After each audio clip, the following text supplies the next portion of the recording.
Presenting 300। ये कहानी शुरू होती है एक बच्चे के पैदा होने से, और पैदा होने के बाद उस बच्चे की जांच की जाती है कि कहीं वो नाटा, कमजोर या अपंग तो नहीं, क्योंकि स्पार्टा में ऐसे बच्चों को मार दिया जाता है।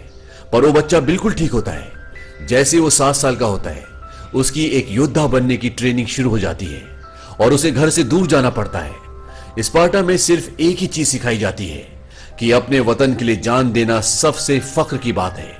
ट्रेनिंग में उसे लड़ाया जाता, पीटा जाता, और ट्रेनिंग के खत्म होने के बाद उसे इम्तिहान के लिए खौफनाक जंगल में भेज दिया गया। और उस सर्द रात में, उस खौफनाक जंगल में उसका सामना होता है खूंखार भेड़िए से, पर वो उसे मार देता है। और जब वो वापस लौटता है तो उसे स्पार्टा का राजा बना दिया जाता है, जिसका नाम लियोनाइडस होता है। धीरे धीरे वक्त बीतता है और 30 साल बाद लियोनाइडस के पास एक दूत आता है, और ये दूत फारस का होता है, और इनके राजा का नाम है जर्क्सीस, जिसके पास एक बहुत बड़ी सेना है। लियोनाइडस बोलता है कि कहो दूत, मैं तुम्हारे लिए क्या कर सकता हूं, क्या पैगाम है? वो बोलता है कि जमीन और पानी। लियोनाइडस बोलता है कि तुम फारस से यहां पर जमीन और पानी के लिए आए हो। वो दूत बोलता है कि हमारे शहंशाह जर्क्सीस चाहते हैं कि तुम उनकी अधीनता स्वीकार कर लो, लेकिन लियोनाइडस इसके लिए मना कर देता है। दरअसल जब ये दूत आया होता है तो वो इसके घर तक कटे हुए राजाओं का सर और उनका ताज लेकर आया होता है, ताकि उससे लियोनाइडस को डरा सके। और इसके साथ साथ उसने लियोनाइडस और उसकी रानी का भी अपमान किया होता है, इसीलिए लियोनाइडस उसे और उसके सारे आदमियों को मार देता है। अब लियोनाइडस को पता है कि फारस की एक बहुत बड़ी सेना, जिसमें लाखों सिपाही हैं, वो यूनान पर हमला करने वाली है, और वो सबसे पहले स्पार्टा पे हमला करेंगे। इसीलिए लियोनाइडस उन पर हमला करना चाहता है, उनसे युद्ध करना चाहता है। लेकिन ये फैसला लियोनाइडस नहीं कर सकता। हालांकि वो राजा है, लेकिन स्पार्टा के कुछ रीति रिवाज हैं। अगर उसे युद्ध करना है तो उसे ओरेकल्स के पास जाना होगा, और अगर ओरेकल्स बोलेंगे कि स्पार्टा को युद्ध करना चाहिए, तभी वो युद्ध कर सकता है। ओरेकल्स ऐसी लड़कियां होती हैं जो ईश्वर का संदेश इंसानों तक पहुंचाती है। स्पार्टा में बहुत ही पुराने रीति रिवाज हैं। यहाँ पे कुछ बूढ़े पाखंडी लोग हैं जो ओरेकल्स को अपने वश में रखते हैं, यानी कि स्पार्टा की जो जवान लड़कियां होती हैं उनको अपने पास रखते हैं और उनके जरिए ईश्वर का संदेश लोगों तक, इंसानों तक पहुंचाते हैं। और अब लियोनाइडस इनके पास आता है और वो उन्हें अपनी सारी रणनीति बताता है। वो बताता है कि फारस की एक बहुत बड़ी सेना हम पर हमला करने वाली है।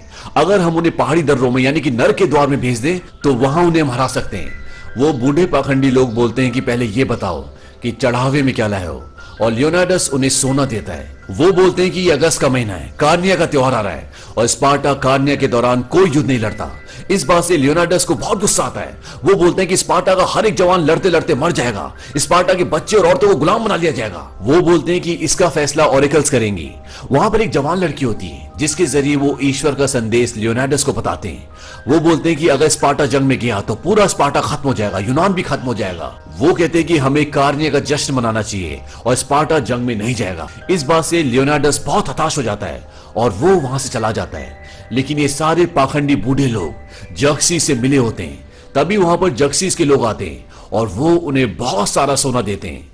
दरअसल ये पूरा संदेश गलत होता है, क्योंकि उन्होंने लालच में ही उसे बताया होता है, क्योंकि वो चाहते हैं कि स्पार्टा खत्म हो जाए, और स्पार्टा खत्म हो गया तो फारस का राजा जर्क्सीस उन्हें बहुत सारा सोना देगा, उन्हें नई नई लड़कियां देगा, जो ये बूढ़े पाखंडी लोग चाहते हैं। अब लियोनाइडस बहुत परेशान हो जाता है, क्योंकि वो जंग पर नहीं जा सकता। उसकी रानी उससे बोलती कि हमारे राजा इतने परेशान क्यों हैं? वो बोलता है कि मैं उस चीज को खत्म होते हुए नहीं देख सकता जिसे मैं सबसे ज्यादा प्यार करता हूं। उसकी रानी बोलती कि आप ये मत सोचिए कि आप एक राजा हैं, एक पति हैं या एक पिता हैं। आप ये सोचिए कि आप एक आजाद इंसान हैं, और ऐसी स्थिति में एक आजाद इंसान जो कर सकता है आप वही करिए। और अगले दिन लियोनाइडस अपने 300 लोगों को बुलाता है, और ये स्पार्टा के सबसे बहादुर सैनिक होते हैं। इनसे अच्छे योद्धा पूरे स्पार्टा में नहीं है। और ये 300 लोग ये तय करते हैं कि ये जर्क्सीस की लाखों की सेना का मुकाबला करेंगे। हालांकि ये जानते हैं कि वहां पर मौत है, लेकिन ये मरने से नहीं डरते। अब जब ये जा रहे होते हैं तभी वहां पर इसी राज्य के कुछ सांसद आ जाते हैं। वो बोलते हैं ओरेकल्स बोल चुकी है, पुजारी बोल चुके हैं, आप अपनी फौजों के साथ जंग पर नहीं जा सकते। लियोनाइडस बोलता है कि मैं जंग पर नहीं जा रहा, मैं घूमने जा रहा हूं, और ये 300 सिपाही ये मेरे अंग रक्षक हैं। अब इन्हीं सांसदों में एक सांसद होता है जिसका नाम होता है थेरोन, और ये जर्क्सीस के साथ मिला हुआ होता है, और इसी ने पुजारियों को खरीदा होता है, और ये चाहता है कि स्पार्टा हार जाए, ताकि स्पार्टा हारने के बाद पूरा चार्ज, पूरी कमांड इसे मिल जाए। लेकिन जब लियोनाइडस बोलता है कि मैं जंग पर नहीं घूमने जा रहा हूं, तो इस सांसद की पूरी चाल बेकार हो जाती है, और लियोनाइडस अपने लोगों के साथ नर के द्वार की ओर चला जाता है, क्योंकि वहां पर जर्क्सीस की सेना आने वाली है। अब जब ये जा रहे होते हैं तो ये दिखाते हैं कि एक आदमी इनका पीछा कर रहा होता है। ये कुबड़ा है जिसके पास एक ढाल और एक भाला है, और इनकी सेना धीरे धीरे आगे बढ़ती चली जाती है और रास्ते में गांव पड़ता है जिस पूरे गांव को किसी ने जला दिया होता है।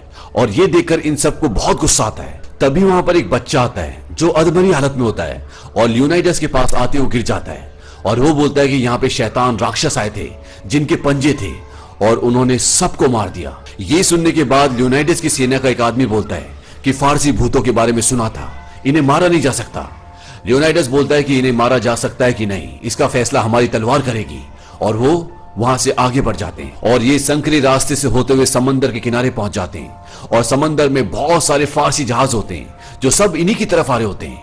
और तभी बारिश शुरू हो जाती है, बिजली चमकना शुरू हो जाती है और समंदर में एक बहुत बड़ा तूफान आता है जिसकी वजह से वो सारे के सारे जहाज समंदर में पानी में डूब जाते हैं और सारे के सारे यूनानी खुशियां मनाते हैं। लेकिन सिर्फ एक आदमी शांत होता है और वो होता है लियोनाइडस। अब इन्हें लगता है कि फारसी तबाह हो चुके हैं, लेकिन जब ये पहाड़ी की दूसरी चोटी से देखते हैं तो वहां पर देखते हैं कि हजारों जहाज वहां पहुंच चुके हैं और फारसियों की तादाद लाखों में है जिन्हें हरा पाना मुश्किल ही नहीं नामुमकिन है। लेकिन इनकी रणनीति के मुताबिक जिन पहाड़ियों पर ये हैं उन्हें नर्क का द्वार कहा जाता है और यहाँ के रास्ते बहुत संकरे हैं और यहाँ से बाहर जाने का यानी कि यहाँ से स्पार्टा जाने का एक ही रास्ता है।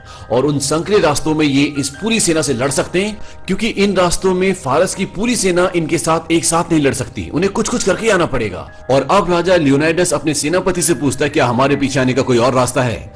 उसका सेनापति बोलता है कि नहीं, ऐसा कोई रास्ता नहीं है। तभी वहां पर एफियाल्टिस आ जाता है। वो बोलता है कि राजा साहब, पश्चिम की चट्टान से एक रास्ता है, वो चरवाहों का रास्ता है। अगर फारस की सेना वहां से आ जाए तो वो हमें चारों तरफ से घेर सकती है। ये वही कुबड़ा इंसान है जो पूरे सफर में इनका पीछा कर रहा होता है। और वो राजा से बोलता है कि मैं भी आपकी मदद करना चाहता हूं, मैं भी लड़ना चाहता हूं, मैं फारसियों को मारूंगा। लेकिन उसकी शारीरिक स्थिति ऐसी नहीं होती कि वो युद्ध में लड़ सके। लियोनाइडस बोलता है कि तुमने तो स्पार्टन योद्धा के कपड़े पहने हुए हैं। एफियाल्टिस बोलता है कि मेरे पिता एक योद्धा थे, वो स्पार्टन थे, लेकिन जब मैं पैदा हुआ तो मैं अपंग पैदा हुआ और इसीलिए मेरे माँ बाप को स्पार्टा छोड़ना पड़ा, नहीं तो मुझे स्पार्टा में फना कर दिया जाता। क्योंकि स्पार्टा में अपंग बच्चों को मार दिया जाता है, इसीलिए उन्हें स्पार्टा छोड़ना पड़ता है। एफियाल्टिस बोलता है कि मुझे मेरे पिता ने युद्ध करना सिखाया, लड़ना सिखाया। लियोनाइडस बोलता है कि तुम अपनी ढाल को उठाओ, जितना ऊपर उठा सकते हो। लेकिन एफियाल्टिस उसे नहीं उठा पाता क्योंकि ढाल बहुत भारी होती है। लियोनाइडस बोलता है कि मैं तुम्हारी हिम्मत की, तुम्हारे जज्बे की कद्र करता हूं, लेकिन तुम जंग में लड़ नहीं सकते क्योंकि हर एक योद्धा अपने बाईं तरफ के योद्धा की अपनी ढाल से सर से लेकर पैर तक रक्षा करता है और एक कमजोर कड़ी हम सबको खत्म कर सकती है। इसीलिए लियोनाइडस बोलता है कि अगर तुम मदद करना चाहते हो तो जंग में जो जख्मी हो जाते हैं उनकी मदद करो, ये एक बड़ी मदद होगी। लियोनाइडस बोलता है कि मुझे माफ करना मेरे दोस्त, और वो वहां से चला जाता है। इस बात से एफियाल्टिस का दिल टूट जाता है क्योंकि वो एक योद्धा बनकर अपने माँ बाप का नाम रोशन करना चाहता है। और अब जब लियोनाइडस ने उसे मना कर दिया है तो वो गुस्से में अपना भाला ढाल सब फेंक कर वहां से चला जाता है। वहीं अब फारसी आगे बढ़ते हैं और ये 300 स्पार्टन्स उन सब का मुकाबला करते हैं और वो ज़र्क्सिस के हजारों लोगों को मार देते हैं और इन 300 लोगों को एक बहुत बड़ी जीत हासिल होती है। और इसके बाद ज़र्क्सिस खुद लियोनाइडस से मिलने के लिए आता है। लियोनाइडस बोलता है कि लगता है तुम हो ज़र्क्सिस। ज़र्क्सिस बोलता है कि तुम्हारा कबीला बेमिसाल है और तुम एक देवता के सामने खड़े होकर भी बेखौफ हो, लेकिन मेरे खिलाफ खड़े होना अक्लमंदी नहीं है। लियोनाइडस बोलता है कि तुम्हारे पास गुलाम ज्यादा और योद्धा कम है और बहुत जल्द उन्हें तुम्हारे हंटरों से ज्यादा स्पार्टन भालों से खौफ होगा। ज़र्क्सिस बोलता है कि वो हमारे हंटरों से नहीं, वो डरते हैं हमारी रूहानी ताकत से। तुम मेरे साथ मिल जाओ, मैं एक मेहरबान देवता हूं, मैं तुम्हें पूरे यूनान का जंगी सरदार बना दूंगा। बस तुम्हें मेरे सामने घुटने टेकने होंगे और इसके बाद तुम्हारे सारे दुश्मन तुम्हारे सामने घुटने टेक देंगे। लियोनाइडस बोलता है तुम बहुत मेहरबान हो राजाओं के राजा, पर जहां तक घुटने टेकने वाली बात है तो तुम्हारे लोगों को मारने के बाद मेरी जांग में अकड़न होने लगी है, इसलिए घुटने टेकने का तो सवाल पैदा ही नहीं होता। ज़र्क्सिस उसे डराने की भी कोशिश करता है, पर लियोनाइडस एक जाबाज है, वो एक योद्धा है, वो उसकी बातों से नहीं डरता और उसे इनकार करके वहां से चला जाता है। और अब ज़र्क्सिस अपनी सबसे ताकतवर फौज की टुकड़ी को भेजता है और ये इंसान नहीं होते, पर ये 300 स्पार्टन्स इन सब का मुकाबला करते हैं। और ज़र्क्सिस की सेना में एक बहुत बड़ा योद्धा भी होता है जो कि इन शैतानों से भी बहुत खौफनाक होता है, पर लियोनाइडस उसे मार देता है और इसके साथ साथ बाकी सभी को ये 300 स्पार्टन्स मौत के घाट उतार देते हैं। और इस जीत के बाद लियोनाइडस को भी ज़र्क्सिस की लाखों की सेना से जीत की एक नामुमकिन सी उम्मीद दिखने लगती है। और अगली सुबह ज़र्क्सिस अपनी एक बहुत बड़ी सेना के साथ एशियाई जादूगरों को भी भेजता है, पर उन छोटे और पतले रास्तों पर तादाद का कोई महत्व नहीं और ये 300 स्पार्टन्स और कुछ आर्केडियंस भी जो अब स्पार्टन्स के साथ मिलकर ज़र्क्सिस के खिलाफ लड़ रहे हैं, वो ज़र्क्सिस की पूरी सेना को और उनके साथ जो खौफनाक जानवर होते हैं उन सबको मौत के घाट उतार देते हैं। और इस शिकस्त के बाद खुद को देवता कहने वाला ज़र्क्सिस भी गुस्से और खौफ में आ जाता है और वो अपने सिपह सालारों को मौत के घाट उतार देता है। पर आज इस जंग में स्पार्टन्स के सेनापति का बेटा भी शहीद हो जाता है, इसीलिए वो जीत का जश्न नहीं मनाते। वहीं दूसरी तरफ एफियाल्टिस, जो कि कुबड़ा होता है, जो पहले लियोनाइडस के पास आया था, वो ज़र्क्सिस के पास जाता है। ज़र्क्सिस उसे बोलता है कि तुम्हारा ईश्वर बेरहम है जिसने तुम्हें ऐसा बनाया, और उससे बेरहम है ये स्पार्टन्स जिन्होंने तुम्हें धुतकारा। लेकिन मैं एक दयालु हूं, तुम जो चाहते हो मैं तुम्हें वो सब दूंगा जो तुमने सोचा भी नहीं होगा। बस मुझे वो रास्ता बता दो जिससे हम इन सभी स्पार्टन्स को चारों तरफ से घेर लें। और एफियाल्टिस उसकी बात मान जाता है। वो कहता है हाँ, मुझे सब कुछ चाहिए, मुझे दौलत चाहिए, मुझे औरत चाहिए और मुझे एक वर्दी भी चाहिए। ज़र्क्सिस बोलता है कि दिया, जो तुम्हें चाहिए वो सब कुछ दिया। वहीं दूसरी तरफ स्पार्टा की रानी लियोनाइडस की बीवी इस कोशिश में होती है कि लियोनाइडस तक स्पार्टा की फौजों को भेजा जाए, लेकिन सांसदों को मनाना इतना आसान नहीं होता। सारे सांसद उसकी बात नहीं मान रहे होते और इन्हीं सांसदों में एक सांसद होता है थेरॉन, जो कि ज़र्क्सिस के साथ मिला हुआ होता है और वो बिल्कुल भी नहीं चाहता कि स्पार्टन फौजें इन 300 लोगों की मदद के लिए जाए। रानी रात को उसे मिलने के लिए बुलाती है। वो बोलती है कि मुझे तुम्हारे वोट की जरूरत है, संसद में अगर तुम अपना वोट दोगे तो वो उन 300 जाबाज के लिए मदद भेजेंगे। वो बोलता है कि मैं उनकी मदद क्यों करूं, इससे मुझे क्या फायदा होगा। रानी बोलती है कि वो तुम्हारे राजा हैं। थेरॉन बोलता है कि जंग और पॉलिटिक्स अलग होती है। रानी बोलती है कि तुम्हें क्या चाहिए। दरअसल रानी के ऊपर उसकी गंदी नजर होती है। थेरॉन बोलता है कि तुम्हें पता है कि मुझे क्या चाहिए और अगर तुम स्पार्टा को और अपने राजा को बचाना चाहती हो तो तुम्हें वो करना पड़ेगा। और रानी उसकी बात मान जाती है और वो उसके साथ फिजिकल रिलेशनशिप बनाता है। और अगली सुबह जब संसद होती है तो वहां पर थेरॉन अपनी बात से मुकर जाता है और वो रानी पे झूठे आरोप भी लगाता है और इस बात से रानी को गुस्सा आता है और वो उसे चाकू से मार देती है। और जब उसे मारती है उसके कपड़ों से बहुत सारे सोने के सिक्के गिरते हैं और इन सभी सोने के सिक्कों में ज़र्क्सिस की फोटो होती है और वो सब समझ जाते हैं कि ये ज़र्क्सिस के साथ मिला हुआ था और सब उसे गद्दार कहते हैं और रानी वहां से चली जाती है। अब उन पहाड़ी दर्रों में, जिसे नर्क का द्वार कहा जाता है, वहां पर एफियाल्टिस ज़र्क्सिस के लोगों को वो रास्ता दिखा देता है जहां से वो लियोनाइडस और उसके लोगों को चारों तरफ से घेर सके। और जब वो उनकी तरफ बढ़ रहे होते हैं तो ये बात एक आर्केडियन को पता चल जाती है और वो भागता हुआ लियोनाइडस के पास आता है। वो कहता मारे गए, हमें जितनी जल्दी हो सके यहां से भागना होगा क्योंकि ज़र्क्सिस की सेना पीछे के रास्ते से आ रही है और सुबह तक वो हमें चारों तरफ से घेर लेगी और सबको मार देगी। लियोनाइडस बोलता है कि स्पार्टन्स न भागते न कभी घुटने टेकते हैं, भले उन्हें मौत का सामना क्यों न करना पड़े। लेकिन आर्केडियंस सब के सब वहां से चले जाते हैं क्योंकि वो बेवजह मरना नहीं चाहते। और अब लियोनाइडस और उसके सभी आदमियों को पता है कि मौत उनका इंतजार कर रही है। लियोनाइडस अपने एक आदमी को बुलाता है जिसका नाम डिलाइयस है। वो उसे बोलता है कि तुम वापस जाओ और सबको बताना कि यहां पर क्या हुआ, हमारी जीत की दास्तां सबको सुनाना। डिलाइयस कहता है रानी के लिए कोई संदेश।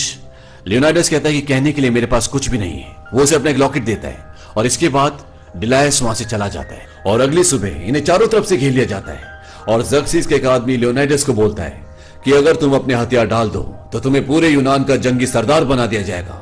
स्पार्टा पहले से भी ज्यादा दौलतमंद होगा। बस तुम्हें ज़र्क्सिस के सामने अपने हथियार डालने होंगे, अपने घुटने टेकने होंगे और शहंशाह ज़र्क्सिस का हुक्म मानना पड़ेगा। यहां पर एफियाल्टिस भी होता है, वो कुबड़ा जिसने इन्हें पीछे का रास्ता बताया होता है।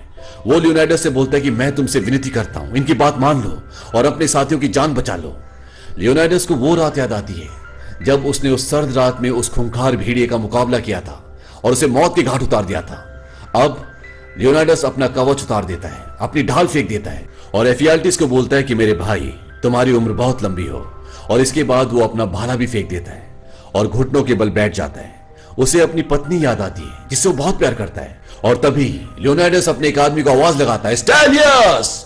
और स्टैलियस भागता हुआ आता है और लियोनाइडस के ऊपर पैर रखकर उछलता है और ज़र्क्सिस के दूत को अपने भाले से मौत के घाट उतार देता है। ज़र्क्सिस बोलता है खत्म कर दो इन सबको। इसके बाद लियोनाइडस उठता है और अपना भाला उठाता है और पूरी ताकत से ज़र्क्सिस की तरफ फेंकता है और वो भाला उसका गाल छूकर निकल जाता है जिससे उसके गाल से खून निकलना शुरू हो जाता है। और तभी हजारों तीर उनकी तरफ आते हैं और इस तरह से जावा स्पार्टन यूनान के लिए, स्पार्टा के लिए शहीद हो जाते हैं। वहीं दूसरी तरफ डायलस रानी के पास पहुंचता है और उसे लियोनाइडस का लॉकेट देता है। वो समझ जाती है कि लियोनाइडस अब इस दुनिया में नहीं रहा और रानी उस लॉकेट को अपने बेटे को पहना देती है। अब डायलस सांसदों के पास जाता है और बोलता है राजा को कोई श्रद्धांजलि, कोई स्मारक या कोई जीत का नगमा नहीं चाहिए था, बस उनकी यही ख्वाहिश थी कि हमें याद रखा जाए। अब दिखाते हैं कि डायलस के सामने 10,000 की फौज है और डायलस ये पूरी कहानी इन 10,000 स्पार्टन्स को सुना रहा होता है और इनके सामने ज़र्क्सिस की एक विशाल सेना होती है। डायलस बोलता है कि इन सब के दिल में डर है, क्योंकि ये सब राजा लियोनाइडस और 300 स्पार्टन्स की तलवारों का कहर भूले नहीं है। और इसके बाद ये सभी ज़र्क्सिस की सेना की तरफ अपनी खूनी तलवारों के साथ बढ़ना शुरू कर देते हैं।